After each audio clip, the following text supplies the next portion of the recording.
My nickel box hunts have been absolutely great lately.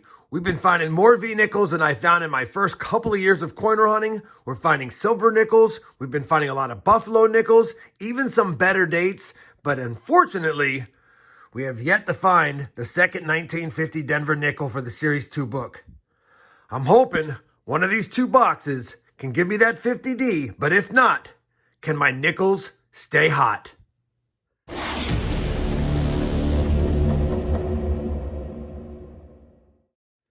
Hey everyone, it's RobFindsTreasure and welcome back to my channel. We have a 2-box nickel hunt in our quest to complete the Series 2 Jefferson Nickels album. For those of you keeping track at home, this is going to be episode number 135, and it's boxes 133 and 134 for the Series 2 album. We did complete a Jefferson Nickels album for 167 boxes, and that's the mission, to find the 50D before then, to beat it. We have 35 boxes left before today's hunt. We'll have 33 boxes after today if we don't find that 1950D. We also only need 4 nickels for the Series 3 Side Finds album. They're all the tougher dates, as well as the 50D, of course. So hopefully, if we don't find anything like that, the nickel boxes stay hot, and or we get something for the Side Finds book. We'll have to see. Now, I've already popped the top of box number 2. It is definitely circulated nickels. And from the holes on the bottom of box number 1, I can see we have circulated nickels as well.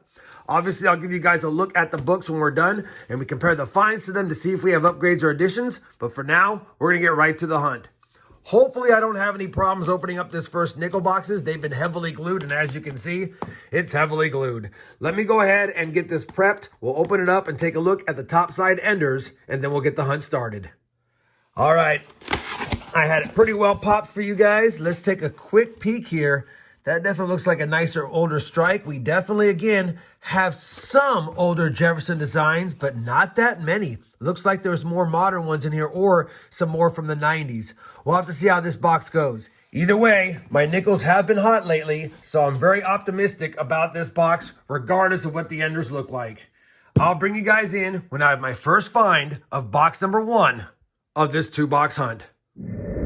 We're on rule number 10 of box 1. It's been a pretty slow box so far. We did find a 1952 Philly, but we have our first nickel from the 40s, and it's going to be a 1941 Philadelphia.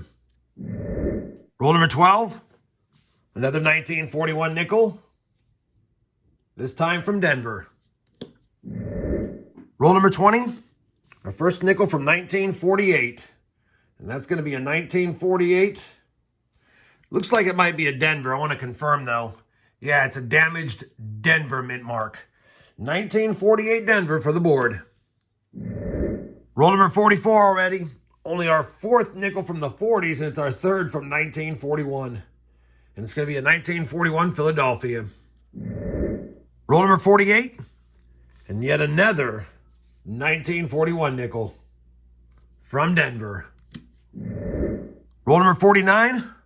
Got another nickel from 1948. And that's a Philadelphia, 1948p. Well, we were due for a tough nickel box after them being so hot lately, so it is what it is. Only 13 finds on the board and only 2 different dates from the 40s. We did find a couple of better date nickels.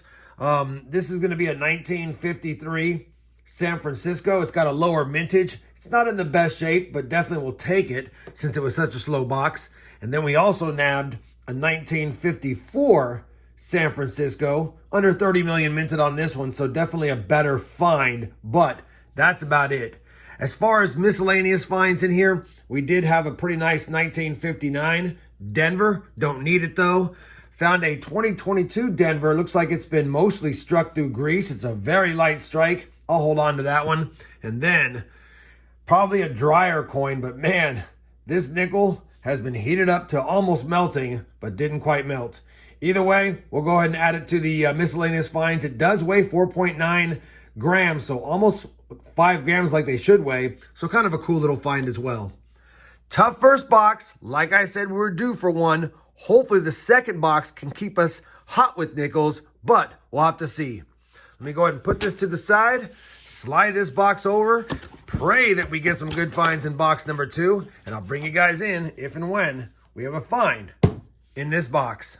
The second roll of the second box will give us our first nickel from 1946. This is going to be a 1946 Denver. Roll number 7 of box number 2. And our friend is back. Another 1941 Philadelphia. Roll number 66 of the 100 roll hunt.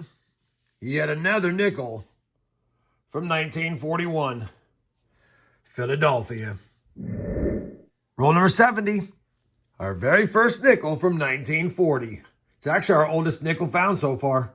1940 Philly. Roll number 73. And we now have a new oldest nickel found. A second year 1939 with decent detail. Will it have a mint mark?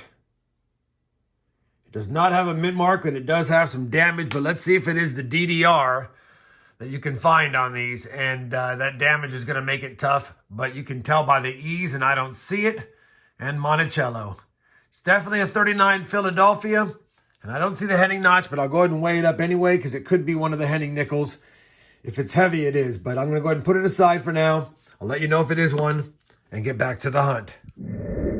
Roll number 92 out of the 100 roll hunt, and we have another nickel from 1946, minted in Denver. Roll number 95, a nickel from 1948, minted in Denver. Just grabbed roll number 97 out of the box, and I figured I'd film it because we haven't had a lot of finds. But that's a Canadian ender. We'll definitely take a Canadian nickel. Looks like it might be the commemorative one. Let's see what year it is. That Canadian nickel ender is going to be a 1997. Well, I have to laugh because the last 98 rolls have been tough. We had that Canadian ender in the last roll. I just grabbed roll number 98 out of the box, flipped it around, and take a look at this. Take a look at this. We've got a Buffalo nickel ender in roll number 98. We almost had a nunfecta, no silver, no buffaloes, no better dates, no V-nickels, you name it. But that's going to save the hunt. Let's get it out of there, see if it has a mint mark, and let's see if it's dated. It's good to see a Buffalo nickel in the 2-box hunt. That Buffalo nickel ender looks like it might have a mint mark, and it does. A Denver mint mark. What year is it? And it's going to be a 1935 Denver. That is a common date and mint, but we'll definitely take a 1935 Denver. There is some RPMs on this one, I believe. So I'll quickly put it under the scope. We'll just inspect that mint mark area. Yeah, I don't see an RPM, but definitely a Denver mint mark and definitely a 1935.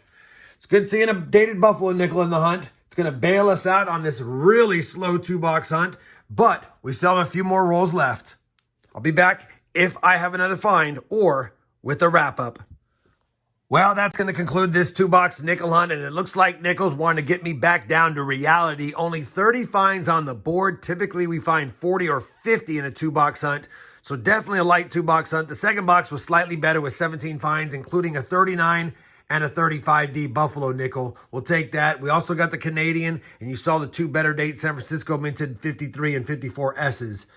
I don't think we're going to have anything as an upgrade or addition to any of the books, but we definitely have to check against them to make sure of that. Let me go ahead and do that, and I'll bring you guys back in for a look at the books and some final thoughts on today's 2-box hunt. Well, we've compared the finds to both of the albums, and as expected, no upgrades, no additions yet again. Definitely a tough 2-box hunt, but we were due for one, like I said. Now, after 134 boxes searched, the Series 2 book, still missing the 50D, and we only have 33 boxes left to beat the Series 1 album. For the Series 3 Side Finds books, 69 boxes searched, still missing 3 key dates, and the major key date, 50D, of course. I know it was a tough 2-box hunt. You're going to have boxes like this in order to get the boxes that we previously had searched, and I'm okay with that. On top of that, we did find a Buffalo, and we did get a 1939 and a couple of better date nickels for my collection. If you guys enjoyed this 2-box hunt, despite the toughness of it, I'd appreciate that thumbs up. And as always, everyone, happy hunting, and thanks for watching.